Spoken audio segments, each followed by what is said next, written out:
Kia ora, my name's Anaru Kapa and we're here to talk about being the bicultural teacher in the classroom in Aotearoa. One of the things we need to be really looking at if we're going to be serious about being bicultural is actually understanding what that means. In Aotearoa you may be familiar with the fact that we have something called the Treaty of Waitangi. The Treaty of Waitangi was set up between two parties, the indigenous people of Aotearoa, the Māori, and the Crown. The Crown being the colonising party, being the British in this case. Now what happened in that particular agreement was that there was an agreement between Māori and the Crown making the bi part of the bicultural. Now you might be wondering, what about all the other cultures? How do they fit in? Surely it can't just be those who are British and Māori. Well, that's fair enough too.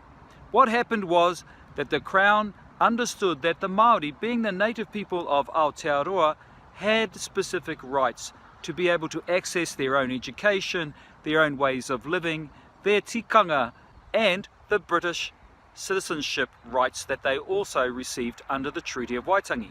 That's one side. The other side was also that those other people in Aotearoa had the rights to be British citizens.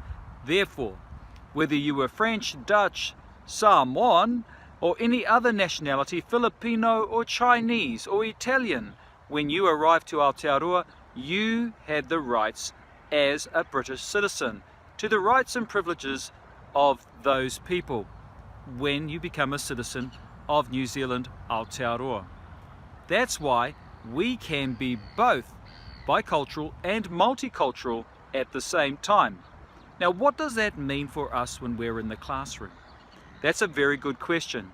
What happens is that we have a plethora of children sitting in front of us, and as teachers it's beholding of us to be able to know these children. The purpose of the treaty though is to allow us to understand the special relationship between Māori, the indigenous people of Aotearoa, and the Crown. That means we have to take particular interest and time to understand the Māori child. Now, as you know, in education within Aotearoa, Māori learners have not been achieving as well as others, in many cases. Therefore, there is an emphasis on being bicultural, and that really has to do with acknowledging the mana and the ownership of being an indigenous person of Aotearoa, the Māori, when we are teaching.